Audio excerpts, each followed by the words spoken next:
Februarie, bronsklas gedigte wenner, Christa Diedericks.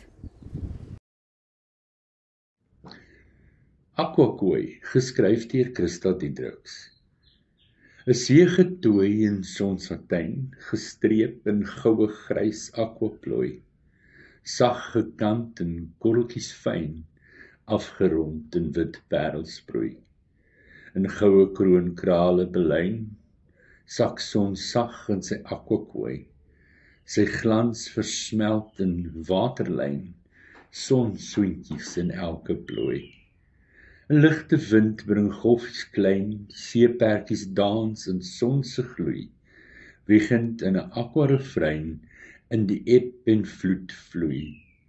As son se gloed oor horison verdwyn, rus grys skadu's in aquaplooi, branders borrel so soet wyn, en 'n vrede vloei in maan se gloei.